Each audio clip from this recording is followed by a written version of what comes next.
There's no scoring in Sweden until they are 12 in any games.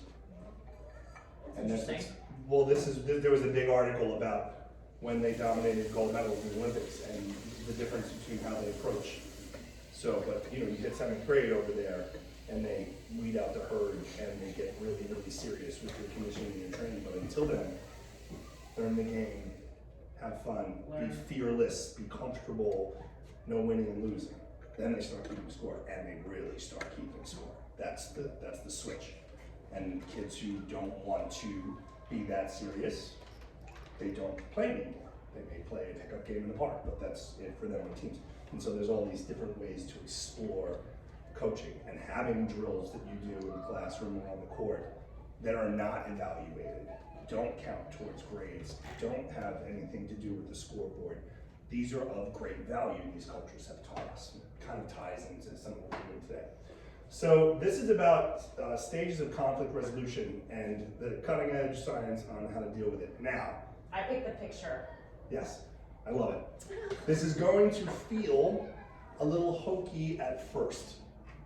I understand that, so I'm stating it out loud, so you feel free to continue to judge us going forward, but we're gonna do it and teach it to you, and I'm telling you, the studies on how well this works are numerous at this point. So Christine and I are gonna go back to back, right? Blah, blah, blah, classroom or court, something happened, 2 people got into it, and the teacher or the coach said, okay, stop, back to back like a duel, and then we take 3 paces, big steps. 1, 2, 3, turn around and face your person, right? Now, affirmation of willingness. Coach, what the teacher says, are you willing to straighten this out? She says, Yes. yeah. And Steve, are you willing to straighten this out? Yes. Begrudgingly, perhaps at first, right? Not blocking, not out count. Because the affirmation of willingness, getting them to say it out loud is important, or else the whole thing is half-hearted going on from there, okay? Then we're 3 paces away. We take literally and metaphorically and metaphysically, we take 1 step towards each other.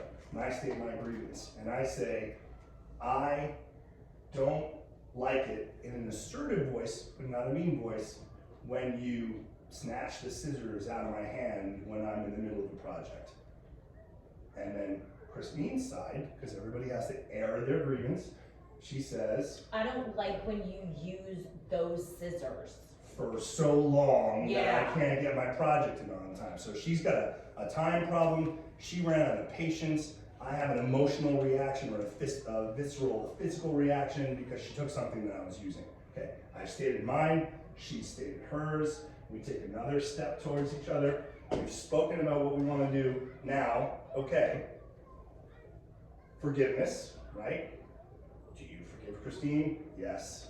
Do you forgive Steve? Yes. Okay, right. So, right. But now we've gone through this physical process of getting closer to each other from far away, and we've explored why. We've aired it out. Now we've said it's okay. Now we have a gesture of resolution. It's contact or non-contact. It could be a high five. It could be a fist bump. It could be a handshake. It could be a hug, especially for athletes. A lot of physical contact goes on in sports. You might as well use it for a non-violent purpose. There's nothing wrong with that, but some schools. Or it could be the simple, like, Roman gesture of honor, like hand on heart and like a little acknowledgement of each other, right? And that's enough.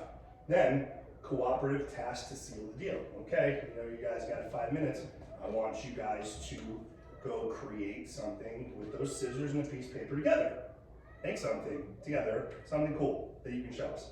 And when we do it, you show it, everybody claps. The classroom continues to go on. We are temporarily excused from whatever the subject is at that age. We do our thing, we show everybody. We demonstrate what real conflict resolution looks like working together, right? Now let's make it a sport thing, okay? Let's go to a team. Back to back. I shoved her, she shoved me. Okay, I'll feed you. And 3 steps. 1, 2, 3. And the rest of the team should be watching when this happens. It should not be an isolated incident tucked in a corner. If you do not model the behavior, there's no reason to think that it will continue to work on the court. You blow the whistle, back to back, you take your French duel, everybody claps or stares on with amusement or whatever their gig is at that point. Now, are you willing to squash it? Yes. Are you willing to squash it? Yes. Okay, take one step towards each other. And I say, I feel like you don't pass the ball to me on purpose. Right? I feel like I'm open and you're not hitting me. You say, I feel like I don't like when you shove me. right. So like, she may be doing what I said, or it might just be my perception, but either way, my physical reaction is inappropriate, right? She's got a hurt body, I've got hurt feelings. So we cover that. Take another step to which we understand our grievances, gesture of resolution, choose how we want to handle it. So you forgive me, Yes. I forgive you. High five, whatever. Pause and reflect, and a cooperative task. Now, what should the cooperative task be? I say a passing drill. Because the problem was about passing and not getting cranky about it. So we may say, okay, so you guys just step over to the side, the rest of the team's running whatever drill they're doing, and we are passing back and forth, and each time we pass, we have to lead each other towards success by one step. So I pass to that square, and she has to get the ball. Then I move and she passes to this square, and back. And the drill may take 90 seconds or 2 minutes, but we're kind of smiling at each other, and we got used to passing, and guess what happens? Everybody gets plugged back in the game, and who's the first person she's gonna try and hit when they're open at that point? Just to prove a point that she is willing to after this whole thing she just had to go through in front of everybody. She's gonna pass the ball to me. Am I gonna push her again? Probably never. And it's simple steps. It is a physical ritual that lays out the emotional groundwork for conflict resolution that you can do under any circumstance, regardless of what the conflict is. You can nip something in the bud, and it does not ruin the experience of the team practice. Can you do this in the middle of a game? No, this has to be visited after the game or during halftime. Sure, there are extenuating circumstances. Could you do this in the middle of a test? No. People get up in the middle of the test in classroom, their number 2 pencils, and have them do something if they're poking each other or somebody throws a piece of paper or notes or whatever. You address it at the proper time. You as the person in the leadership role, as the teacher or the coach, has to choose when it is appropriate to do it. Personally, I and the research say as soon as possible, less time to fester, right? And this is a way that everybody gets to get their feelings out. There is a sincere or insincere gesture of forgiveness, and then there's something they have to do together where at the very least, they will say to themselves, I don't have to do that again, so I'm just not gonna do this thing anymore because I don't feel like being put through the ritual. Could be worse, right?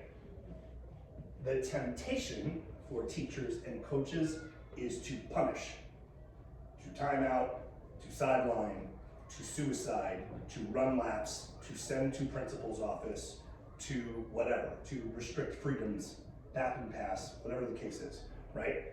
And what we found is, just like in almost every other mode of education and operation, that does not work in the long term. Punishing and putting someone's tail between their legs does not increase their autonomy or their empathy or their social and emotional growth. This does. Does everybody follow what just happened? Okay. Have we all done the get angry and send people to run thing until they vomit sometimes? Yeah. That's not my style, but you know. But I like, know other coaches do it. And it may work. I mean, it'll work temporarily for sure. You may run until they're sick when everybody else was doing stuff they wanted to do. Chances are they're not going to act up in the next practice or whatever. But do they like you less or more? Do they trust you less or more? Has anything been resolved between them and that person, or are they going to catch 3 o'clock high by the monkey bars outside? Thank you, sir. So, you know, if you want to encourage actual resolution, this is the most cutting edge research on what it looks like. You pair emotional repair with physical gestures. And it is highly metaphorical in the way it's framed. But it works. the other thing I was gonna say is the whole cooperative task. Yes, immediately with the research, this should be done right away. And I know, like you said, it's kind of like, seems like, oh, is this a little hokey? Honestly, when you actually do it at that moment, it is very powerful, very powerful. And the cooperative task, sometimes that can't be done right away. Some of the things that I might have done coaching or might have done in the classroom was after the fact, because I couldn't stop at the time. Hey, you know what? I need two of you. You guys are gonna take the nets down. You guys are gonna be putting away the chairs and whatnot. So I forced them, quote unquote, to have to work together, to do something that was, hey, I need you to help hold this while I take away this. Like people rolling away a scoreboard. This is a They second had best to option. work together to do it, and it was just them. And yeah, they're annoyed, but they had to be in It's a proximity. non-specific, non-directed cooperative task, and that works for the cooling off period if it's really hot under the collar between the two people. But if you can make it specific and directed, God, if you can make it funny or fun, if there's something silly you can make them do that makes them both kind of laugh or the rest of the team giggle, that's not a bad thing. It'd be great to put some levity into it. It's not always easy. The cooperative art project is probably like they're like, yeah, all right, they gotta talk about, all right, what are we gonna do? We're gonna make a snowflake? Let's make a snowflake. Let's follow directions, make a snowflake. I mean, it could be anything, but the directed appropriation of a passing conflict with a passing drill in which they have to lead each other. I mean, that's just simple genius. It's so easy, and there are ways for you as the coach and the leader and the teacher to figure out which one's going to, reinforce the thing that just happened, or pull the heartstrings a little bit, or make somebody chuckle or laugh. Question. So you see, when you guys did the affirmation, wellness, right, state of grievances, obviously some of it can be blunt, right? Where there might be some. Now, how do you, as a coach or teacher, whatever, let's say you're dealing with teenage boys and the state of grievances is just them cursing at each other. So Good question. how about you? You're gonna be the coach? Am I gonna be a coach? Yeah. Get up. I'll be the foul mouth kid. Come here. Coach me. Well, Step in. He does when he started cursing at him and he started cursing at him, you pick one. You know they're not gonna roll, pick one, model the behavior. Tell them what to do. No, I mean, Step in, be the coach. Say, all right, you, young man, you first. Go back to back with me. oh, we're gonna Take go. three, hell yeah, you're gonna do it. Take three paces, ready? What? And you say, everybody watch. This is how you act like grown men in your little bodies with your foul mouths. And you say, take 3 steps. Take And we 3 take 3 steps and we turn towards each other. And you say, you want to solve this? Yes. You want coach? You want to solve this? Yeah. Great. Okay. So we take a step forward. And you, as a coach, say, I don't like it when you interrupt my practice with your foul mouth and you show disrespect to me, your coach, and your fellow teammates. And then you say, now you go. Now this kid's dying to talk. Yeah. He was already the one yapping like a Doberman, right? With his foul mouth. He wants to say something. I don't like it when he blah blah blah blah blah blah blah blah. And that kid starts talking. You go, shh. Wait your turn. Hold up. I'll get to you next. Monty, you hang out, right? And you say, okay, I heard you. I forgive your outburst and the conflict you're having with Damani.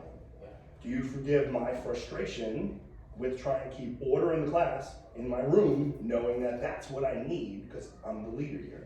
And the kid's gonna say yes, or he sounds like a jerk. You put him in a position, you take your step, you do your handshake, your fist bump knock, whatever it is that y'all do. I've seen coaches with some elaborate ass stuff for handshakes, which I have always appreciated. And then you guys gotta do something together for a minute and let the team watch you do it.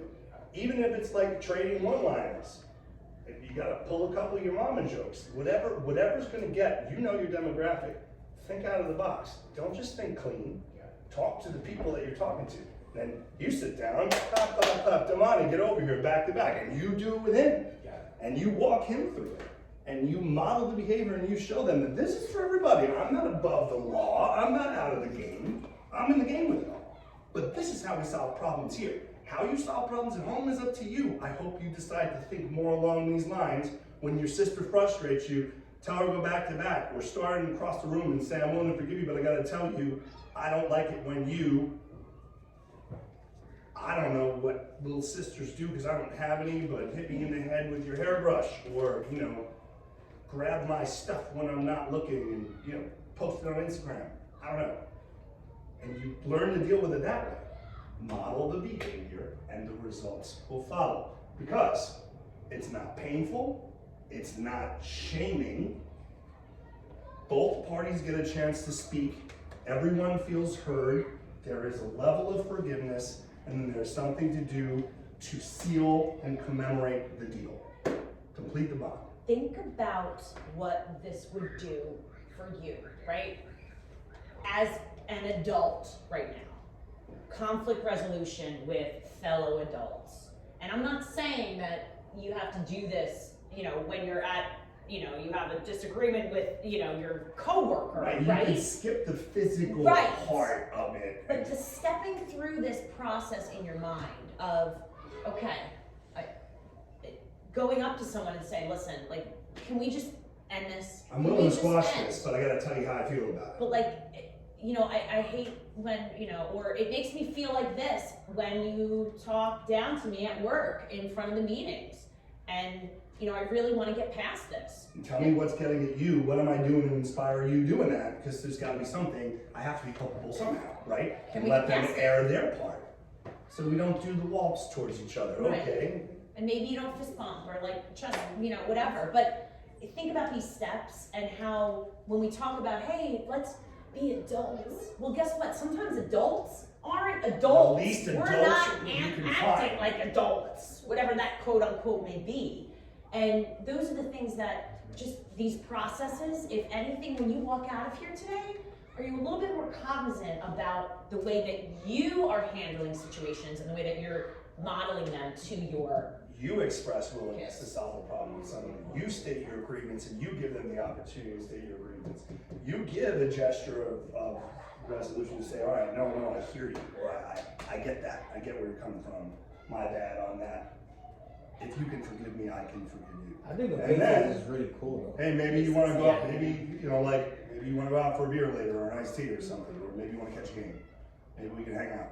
And some of the people that I had the worst fights with as a kid are my best friends now.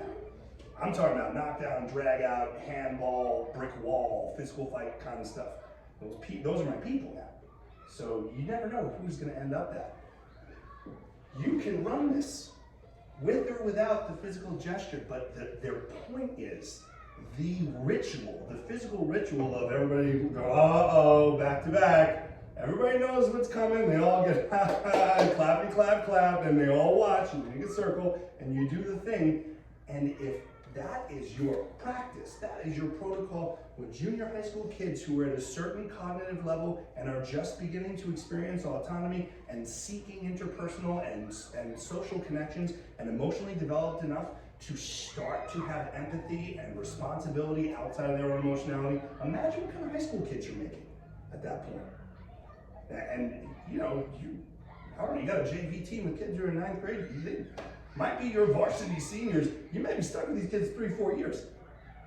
You know, if you're running clubs as a teacher in a home ec or machine shop or computer literacy, you may have kids over and over again. It's not always one grade and gone, especially if you run clubs externally or you participate in community activities and civic responsibility stuff. These things are going to come up. So you're actually lightening your own load. Right. Speaking of, Love this dude. all right, as we're, I had to put him in. My favorite Okay. Had to put him in. Inside Out. You know what? Yep. So some of the, and we actually talked, I was like, you know, like, should we do a little like clip from something? And sorry. But we want to give you some strategies, just like the one you just heard, right? That back to back, again, thinking through these different, you know, ideas through your mind, one step at a time. And a lot of this stems back to dealing with stress, right? We're all dealing with stress in our lives. How are we dealing with it as adults? And how are we projecting that in our coaching, in our teaching, in our day-to-day reactions to our coworkers, to our fellow coaches? Because all of that is very apparent to our athletes.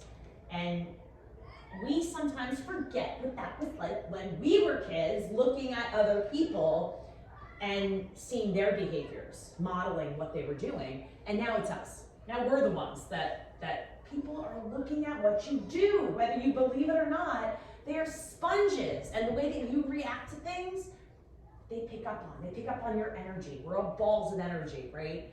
They pick up on that. And we want to talk about some strategies, and we have some things that we want you to do as well. And one of them is gifts and curses. So we actually wanted to do a little visual with all of you. Everyone is going to get a sticky note. This is where we needed like the thing, like a writing utensil of some sort, which is a couple over there. And these are the here. I'll get the blue ones over here. Blue ones. All right. Great question. Appreciate you. Right, I got them. Okay. Do we all want them to have two? Do you usually all have two? Yeah, right? Yeah. We're gonna write one, at least one and one. One of each color. Oh, okay. Yeah. All right. Yeah. So I'm gonna go this Look way. at us. Yeah, look at us. Thank you. Look at us thinking on the spot. Let's see. Here you go. Thank you. All right. You're very welcome. A little yellow for your room. Okay, for you. It's yellow to me. Some people say it's green. Okay. It's okay. Apparently, color perception is different than others. I don't know. Who's to say who's right? Okay. You Yeah, have yeah. two sticky notes right now. We need some pens. Yes. I got a marker here. There are some pencils over there. For a classroom, You don't share. reasonably ill-equipped. You can always share. Oh, So there's a bunch of pencils over here. They're not sharp. Not sharp. Not a sharpener here or not. It's fine. All good. All good. We All can right. give one out after, yeah. So you do have two sticky notes in front of you right now. You never know. You never know. I'm always up. Sharpener. Got it? Got it? That's why I always look. Sharpener. All right. We are. We need a writing utensil. Shakalaka. Sure. Okay. Pretty poorly Two, sharpened, but it happened. sticky notes. Yes. We good? You ready? Okay. We're talking about call to action right now, and in the last, part of what we have today, things are going pretty quickly, but we want to give you, a couple more things to think about, to chew on, and we started thinking about gifts and curses in life. And if we're thinking about ourselves, there's we all have a lot of gifts. And once we figure out what our gifts are, right, we can then better help other people. And one of the things that when Steve and I came in, they had said, it's really important that we talk to you as, who are you? What are your passions? What do you love? What's important to you? And why do you do what you do? What are your gifts that you have for this world? And there's a saying that I love to go back to, and it's the fact that your goal in life is to find your gift. Your purpose in life is to give it away. And I always like to ask people, do you know what your gifts are? Because sometimes, and I would say, it might be more than 75% of people in this world, they'll die without understanding their gift. They won't realize that something about them is a gift. And they might just live their lives and, go to school and you go to work, and maybe you get married, maybe you have kids, and you just do all the things that you're supposed to do without realizing that you have a gift. And I think that all of you have a gift. And it's really powerful because sometimes you don't realize what your gift is. And one of the things that I like to say, and I told Steve that I would tell this story really quick, is that movement was always really important to me. Even when I was a teacher at Feinberg, it was still really important. It's always something I loved. And when I turned 30, I actually got hit up with this really aggressive disease. I was on and off chemo for 10 years, and it actually changed my life. And when I was first diagnosed, I was sitting on this parchment paper in a doctor's office, that right? Waiting for the turn of the doorknob, and the doctor comes in, and they're like going through these papers, and they're like, it seems like you've got this, certain disease. I'm sure you've got many more years of independent living ahead of you. I was 30. Movement was my thing. Like, I loved this. And it took me a long time to go through this whole process of like, oh my gosh, who am I? What's gonna happen? I'm gonna be crippled, and how am I gonna manage in a wheelchair? Like, how am I? Well, the issue is that you have two choices, right? Things in life happen to you, and you could use them as a crutch, and you could say, oh my gosh, this is the worst thing ever. Or do you use it as a gift? Is this something that can change the trajectory of your life, change the way you look at something? And I think what we all have in us is that, do you have things that have happened to you that are your gifts? That are things that give you empathy, that allow you to see the world in a different way, to maybe help students when they're going through things that they may not understand, that what's happening to them, that might be something bad, they think, might actually be a gift, might actually be something that opens their eyes up to something even bigger. So for me, my gift was when I got diagnosed with this disease, because it allowed me to be like, oh my gosh, wow, the world is a little bit bigger than just winning or losing. It's a little bit more than just, wow, my coffee was wrong at Dunkin' Donuts today, my whole day is ruined. Or when I was coaching or teaching or working with people, wow, hey, let's celebrate what you can do and not worry about what you can't. And it's kind of that different mindset of celebrating wins, which we're going to talk about in a little bit. What is really a win? And the reason you have these is because what we're going to do is ask you about gifts and curses. One's going to be a gift that you're going to write down, and one's going to be a curse. And Steve, I'm going to have you explain a little bit differently in the gift curse, if you could. I will. Because then we're going to put them up on the. Let's have you write them first. We have 3 and 3, which is an exercise you should do on your own. But for now, for all intents and purposes, write what you think your best attribute is, your biggest gift, and what your biggest curse is. Don't put your name on it, just put them up here. And then we'll go through the next phase of the exercise. Okay, we'll give you 90 seconds. Go ahead. Is one color for the gifts and one for the curses, or does it matter? Let's do gifts with the yellow and the curse the blue. Great question. Yes.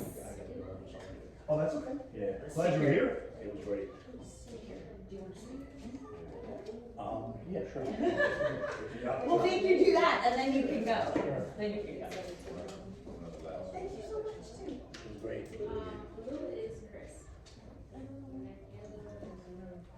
Yellow gift, blue curse. Is there like attributes or something? Your gift, whatever you think your greatest gift is, Yep. that you can bring to the We'll put the world. blues over here. Once you get up, you can just go on there.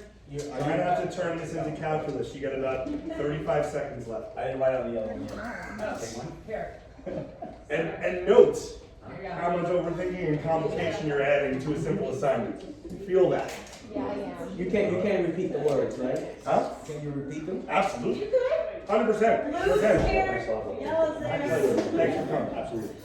Hopefully you'll be able to get a transcript with the physical drills for managing Definitely, I'm sure. for physiological changes in stress and anxiety. Definitely. Which one was blue? Great gift. By the way, it's the Curses.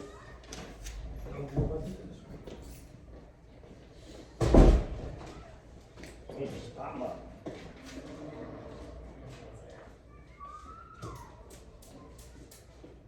Look at the straight line you got going. I know. The educators, you got a bunch of educators. There's not gonna be a randomized pattern. Meanwhile, like, I'm like, There'll be no randomized pattern here.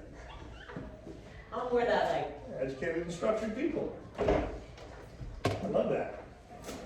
Then when you have kids do it, it's like a mosaic.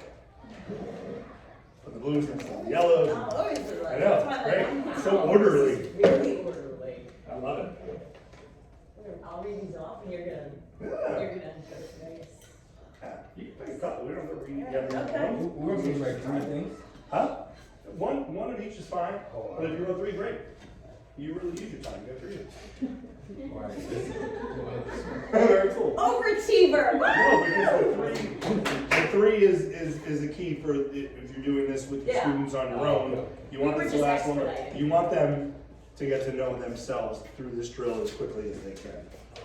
And really dig under the surface. You know, as we said before, ogres have layers, onions have layers. You want to get through more layers. All right. I don't know about you, but I'm looking at these, and a lot of the curses seem like not so much curses. Yeah, that's the fun part. Isn't this is interesting. This is reshaping apperception and perception. It's a fun drill. Okay.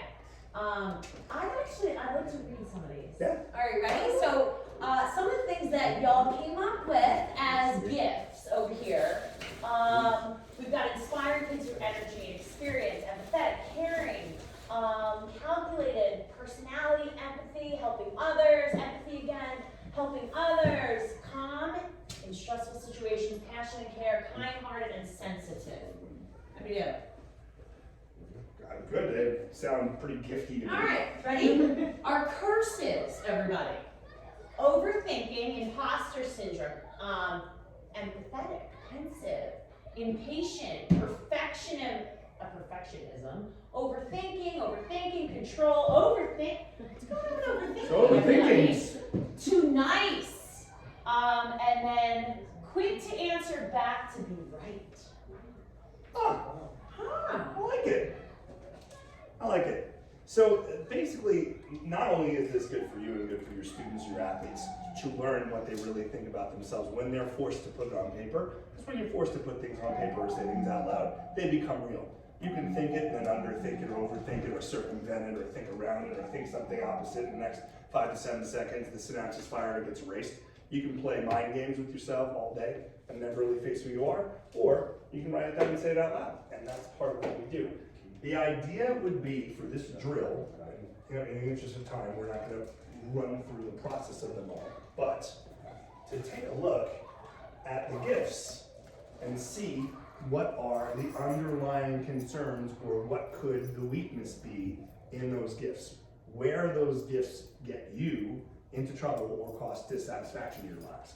Because there is a yin to all these yangs, there's a dark side to everything. And pretending that it doesn't exist doesn't really make it not exist. Knowing that, as they say currently in business, where you learn to lean into your weaknesses the way Nintendo did, which is why it's such a wealthy and popular gaming console, even though it's comparatively to like a PlayStation or an Xbox, pathetically behind in graphics and gameplay, and the user experience is so much less complex and so much less engaging and interesting. They realized that in their business and said, okay, so we got 2 choices, right? We can try and level up. We can put billions into R&D. And we can try and make Nintendo with our favorite famous characters like as sophisticated or more sophisticated than PlayStation and Xbox. Or we can look at this weakness and turn it into a strength and pump out the most beautiful, simple games that are visually and auditorily stimulating, market harder to the younger audience, stay in our lane, and make piles and piles of cash. You can see which route Nintendo went because you see the commercials and you can see the difference. You know that they have some of the most popular areas in Disney World and like in Universal, that their Mario Kart ride is like the most waited for, most ridden thing ever. They're marketing globally across the world. They are far more consumed than PlayStation and Xboxes. Their price point is lower. A 4-year-old can play it because they have one, so I know. They love it. They live for Mario and Toady and Bowser and Donkey Kong and all these characters that we grew up with. Those of us who have Atari 2600s and early Nintendo. So leaning into your weaknesses or finding the strength in your weaknesses is part of the key to this drill. And then also obviously flipping that around and looking at here's one of my favorites. Impatient. Curse? I'd ask questions to myself or to my student. Oh, you're impatient. Okay, so does that mean that you're quick to react? You're fast on the trigger? Does that mean that you're resolute in your opinion and your thought process? Do you execute faster than other people in your circle? How did you become impatient? Can you track where that comes from? Mom, dad, brother, sister, teacher, genre of raising, daycare center, team you're on. Where does the impatience come from? And how can you funnel that into an incredible amount of productivity and split-second decisions? Do impatient people make great officers in the military? Hell yeah. They do. They learn to temper it by having a series of steps and protocols that they go through. But when it comes to execution, inaction, and imperfect action, we know how that saying goes. So that's not necessarily bad. It's just currently unfunneled, unfocused, and not necessarily housed correctly. But there are times when I want an impatient person standing next to me in certain situations. I want that dude who's got his finger on the trigger emotionally a little bit. I want him next to me. I want him ready. And then I can say, everything's okay right now. But when it's not, I'll say go. And that person will learn to take clear instructions, to temper their emotions, maybe use some of the drills that I'm about to show you guys on how to immediately physiologically change your state of being, lower your resting heart rate, lower your blood pressure, and lower your anxiety level within seconds, which we're gonna do next. That person becomes the ultimate producer, the best salesperson. All they have to do is learn when to shut up. They already have attack mode covered. Right? So then they take that curse, flip it into a strength, lean towards their weakness, solve that problem, and boom, complete human. Yay, winning. Just a thought process. I like this at the very beginning of a season, also beginning of a classroom, at the beginning of whenever you get a student for the first time, student athlete, I don't care what it is, I love doing this because it gives you a sense of who they are. And when you're like, wow, this kid's like really impulsive is what they say, or this one's this, it gives you a little key into insight of who they are and how they're going to react. And I kind of like that. And especially, sometimes they put their names on it, but you get an idea, especially with Steve and I, when we work with people, we have something called a client intake form, right? There should be, and we'll mention this, there should be that process. Whenever we meet someone, we meet a student, have an athlete, like, what do you like? What do you like to do? How to react to situations? Like, tell us what we can do to better help you. Just like we ask people, do you have injuries? Do you have this? We need to know this background information. And I actually want to go forward because I want to get into that very quickly. And then end of year, end of season, or mid-year or mid-season, you do this again and you see how they've changed what they write. You're welcome. And solved some of these things, how their gifts and curses are written differently, or maybe one is non-existent again. They write it, they put it into the ethosphere, they post it, and it's real. And then you see it, you lived it. So you get to have this personally produced progress report by your students and athletes themselves. What could be easier to understand and more useful? Have a great day. Thank you. I don't know where that sheet went, but let's start before I go on to this next thing of, I know we have this, but I want to start with some of your, if you want to start with some of those. The drills, yeah. Drills, Absolutely. please do. Where do they go? I don't know, I will hold them up in a minute, you start and we'll. Okay, cool. In no particular order, so it's fine if they're not up yet, but we'll find them, they'll be up in a minute. These are things that actually change your physiology, from sound to physical gestures. Some of them are appropriate for when you're on camera, or you're in court, or you're in an amphitheater in front of 80,000 people. And some of them need to be done a little more privately so you don't look like a schizophrenic. But they all work, they all come from different backgrounds, from music to military to ancient mudra. So I'm gonna start with this. Close your eyes and breathe normally.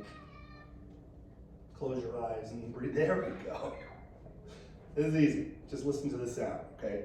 It's 528 hertz. It's specifically to create serenity and have your neurons fire at exactly the same rate.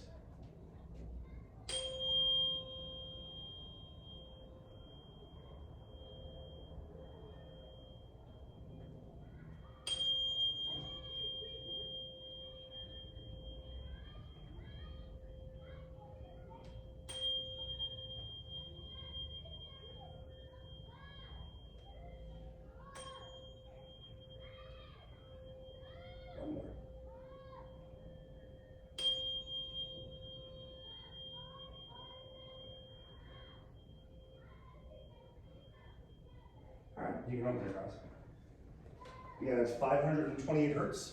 Typically what people describe is a sense of calmness and clarity that they did not have before that took approximately 22 seconds. Not a lot of time in your life. They're not expensive. I don't endorse them. I don't remember the name of this particular brand, but any tuning fork that says 528HZ on them is the one that you want. Try it with your team, try it with your classroom. It can't hurt. It's not too weird, and it tends to work for most people. I don't know where that slide went. It disappeared. It like disappeared off the face of the planet. Shame. Okay. We'll find it when We can send it. when we end up, yeah, we'll end up sending it to you. Okay. Now, here's your next one. Right hand, arterial pulse, right? Give it a little shake. You can be giving a speech, and I've seen people do this in front of a room full of people, okay? Again, breathe normally. We'll do the complicated breathing last, because it actually takes a little thought. Take your left hand, grab the base of your right thumb, okay? You can be talking or not, take a breath in. I want you to strangle the base of your thumb with an OK sign for 10 seconds. Ready? And squeeze. Relax the thumb and squeeze that base where it hits your hand until you feel your pulse. Just keep squeezing. And I can be having this conversation with you with my hands clasped just like this, making a point as I do a presentation, and I can just be holding on, and I can feel my heart rate subtly slow just a little bit. My anxiety quells. It brings you back to your physiology. And let go. You can do that anywhere, sitting at your desk at any time, no matter what kid does what to you to piss you off. You have this grab while you talk. Specifically when you have to deliver uncomfortable news or admonish someone, this is a great thing to be able to do. Now, Jerry, and I do grab, you can't do that in the middle of a math problem. It's just not acceptable behavior. You can do it with a smile on your face. All right? That's on the right side. Left side, okay? Major pressure point connects to the jaw, certain parts of the brain. You're going to grab this space, thumb on top, 2 fingers on bottom, and I want you to press from both sides, especially your thumb, into this spot as hard as you can. And then you can move your left thumb just a little bit. Really press. Yeah, give it a good squeeze, point of your thumb. And you'll feel like this disruptive message going up your arm a little bit, and the meat of the palm there has this little nerve bundle. The Chinese have been using this for 5,000 years. Now they'll tell you to close your eyes and think of the color orange.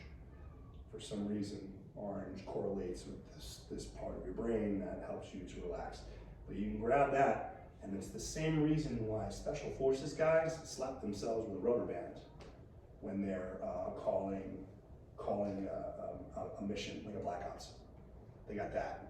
This stimulation, this little bit of pain, this tiny little disruptive message keeps them calm and stops their head from going to the weeds, and you can do that with this slightly painful pressure point right there. Now there's Army Ranger tapping, okay? This is one of those ones you don't want to do in public necessarily, okay? Because it looks weird. But they do this right before they aim up and shoot very often, or when they're approaching battlefield, or when they're in the middle of it. So you take your hands and you put them up on the crown of your head, right? Right where all the good stuff is, here, and you tap medium hard, rhythmically and fast for 10 seconds. Ready? Go. 10, moving back and forth a little bit. 8, 7, 6, 5, 4, 3, 2, and 1. Well, this allows your skull to expand and contract a little bit.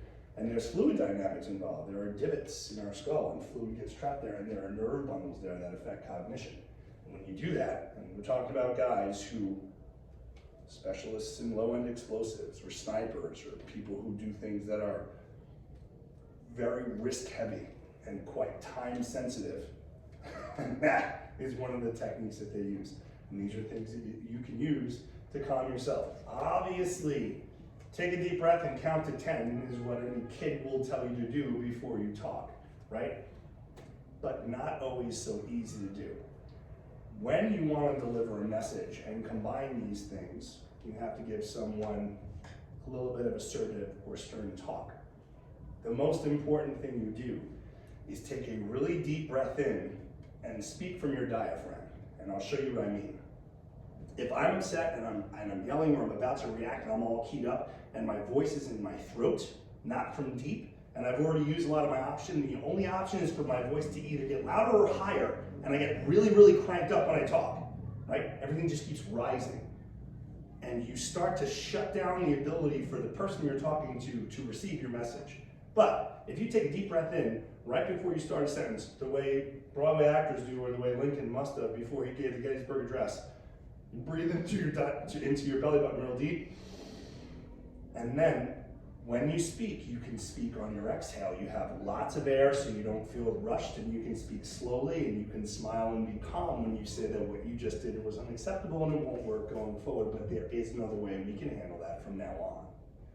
Like an accordion that's full, that doesn't sound like it's strained, versus when it's about to run out of air and they have to do that quick jerky motion to get air in it to get out the next notes, and those notes are always sharp.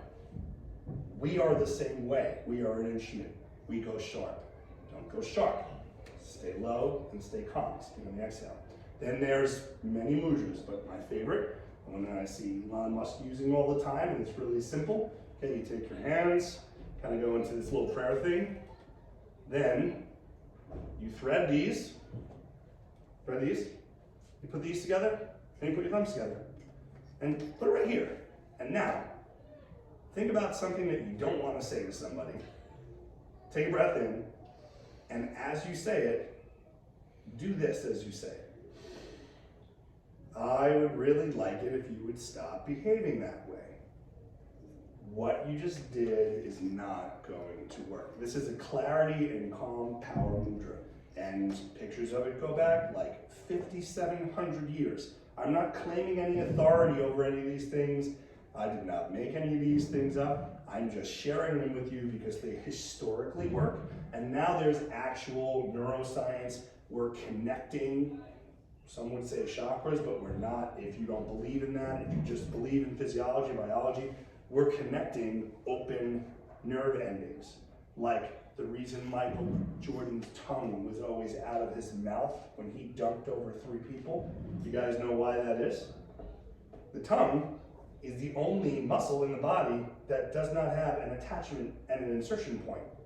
So his tongue is seeking connection, which is why the Chinese teach you to put your tongue on the roof of your mouth when you smash stones with your hands and feet, which I actually have extensive experience doing.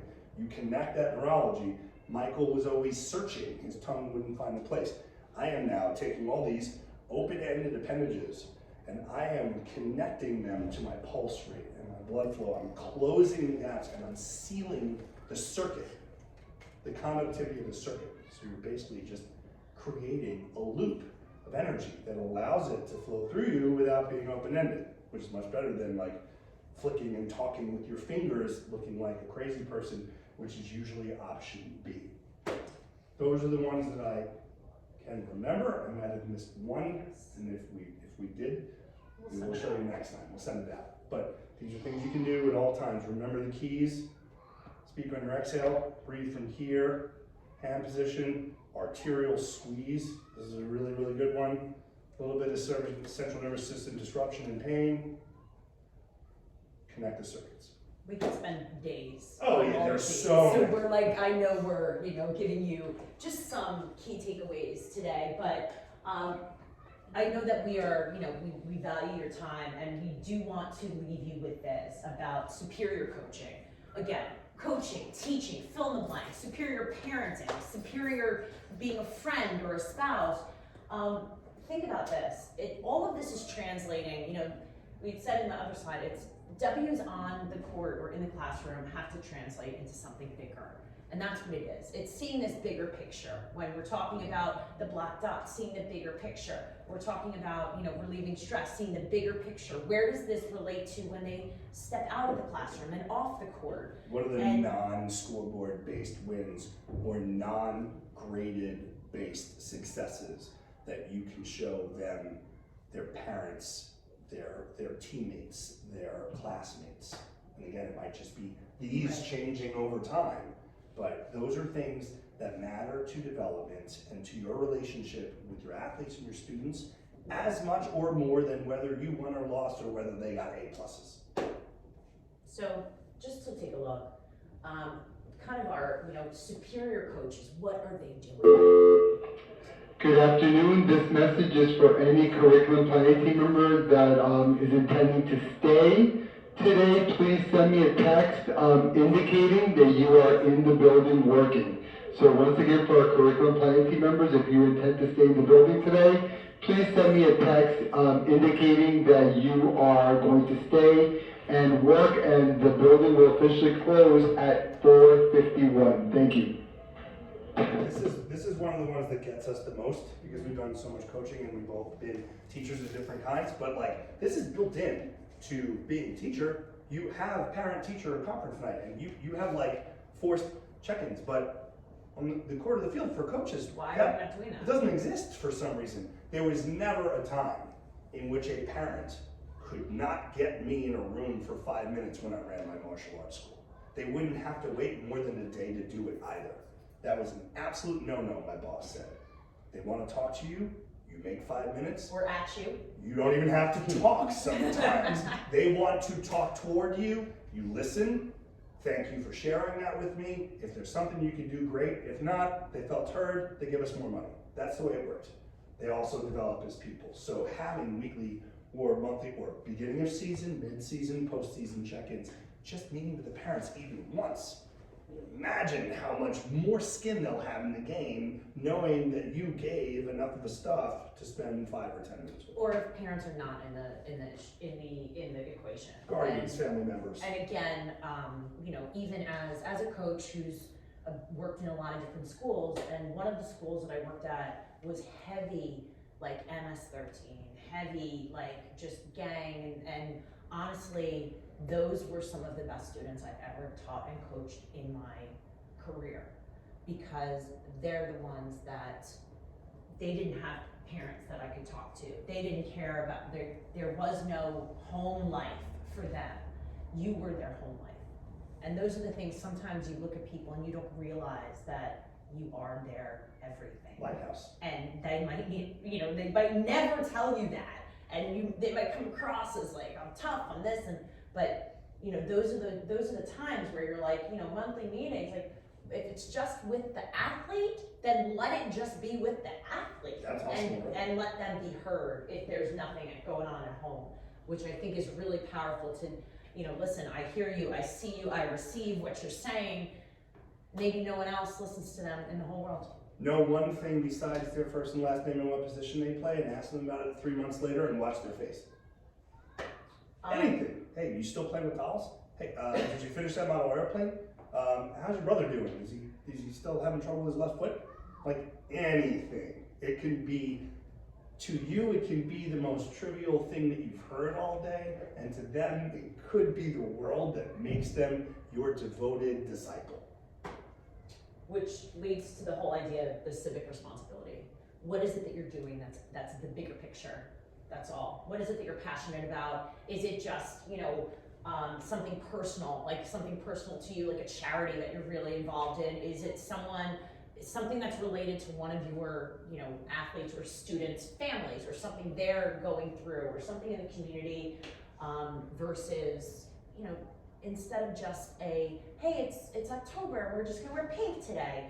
What is it that can pink it up. Right, what can be more, personal to them that shows them there's something bigger? What's That's more all. powerful than a hashtag? But be that Action. person, right? Like be that role model for that and say, we are going to do this. We are going to, I don't care if you can't go watch, if you play baseball or coach baseball, maybe you can't all go to a Yankees game or whatever, but maybe you can watch it together as a team. We're doing something together as a team. And then also, can we relate this somehow to the community in some way? Yeah, to clean the say, syringes and the dime bags off of the basketball court in the jeez. park. Something as simple as that, right? What? That in itself. Wear gloves. Obviously. But something, and I give that example because It's true. not uncommon. It's true. But something that affects their personal environment in some way. If you can spearhead making their environment a more positive place and have them do it. These are simple social programs. I know a woman whose job, she takes some kids and they walk up and down city blocks and they look for where trees used to be. And then they call 311 dot something something, or they get on a website and they put in a request to have a tree planted because it's the city's responsibility to replace those trees, and they have, I think, 782 days to respond, and then they have to plant a tree, and she's been doing this with kids for 8 years, and they get to walk around and look, and 2 or 3 years later, those kids walk down those blocks, and there's a tree there. You know, and it's free. It didn't cost anybody any money. They just got to look at great buildings and put trees where they weren't. They're responsible, this group, for over 300 trees in the last 8 years being replanted. That's a simple thing. Little things. Yeah. Little things. Think outside the box with some of that. And as we, we want to, make sure if you do have any questions that we are going to give you our contact information. Please make sure, we do want to follow up. Is there things that you would wanted us to cover, or anything that More we can give you, give you more resources or send you information that we went over. But the main thing is really, you have two choices in life: do something or do nothing. It's your choice. Always do something. And that's actually a quote from Wonder Woman, by the way. And Super important. And your kids and athletes will appreciate the something. But doing something is what they look to you to do. And whether it be, conflict resolution and having that, that step that, Steve went over about, is it taking, a couple steps away and turning, or is that just going through your mind? Ask yourself, are you doing the things that you're asking other people to do? Or are you just giving out pieces of paper, giving directions, and expecting all their snowflakes to be the same? So these are some things that we hope you can walk away and say, all right, you know what am I doing? So take a look at yourself, a little self-reflection as you leave here. And this is some of our info, those are our Instagrams. We always are putting up content or some fun stuff. And if we can help you in any way, please reach out to us. We're here, we're open books. And we've in our first rodeo, we've been around the block a whole bunch. This is a fact. And what do you want to end with? Stand up, final breath. I want to Yeah. do the final physiological side, I promise you guys. Okay, this comes from a neuroscientist. Again, I didn't make this up, but it's coupled with information from 5,000 years ago. A little new, a little old. I'm going to describe what we do, and then we're all going to do it together. You're going to breathe in through your nose as fast as you can. When you think you're full, you're going to stop, and then you're going to sniff one more time as hard as you can. It's called topping off the tank. You're going to hold that with no anxiety, because you're not drowning. You're not gasping for air. You're going to hold it for just 2 or 3 seconds. Okay, it doesn't have to be the yoga 4, 7, 8 craziness where you have to learn breath control to do it. And then you're going to breathe out through your mouth. You're going to open your mouth and let your mouth make whatever sound it wants. You don't have to sound like Phantom of the Opera. Okay, don't moan, but just if there's a sound, let it be. Just let it roll out of you. Okay, if your vocal cords vibrate, that's great. Get ready? All breathe in. Snip.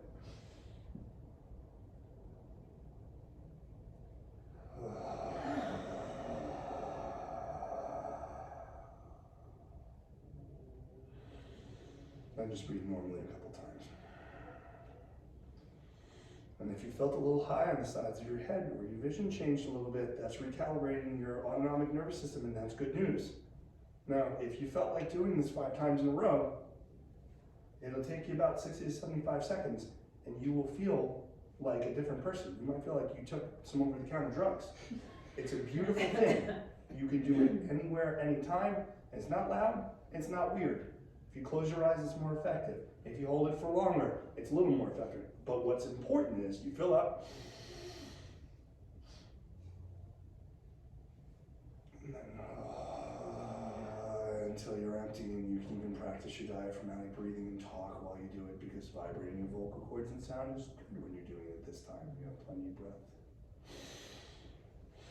to go on, and you leave with clarity. Everybody feel that little bit of buzzing in your head? Isn't that nice? Drug free, right? We have this, it immediately releases oxytocin, serotonin, and endorphins. It's incredible. It's a miracle thing, and it's a breath you took. Take that breath, whenever you need it. Think of us. Stay calm and execute. That's- Thank you for listening and being a really great group today and making us feel welcome. I know I felt warm being here.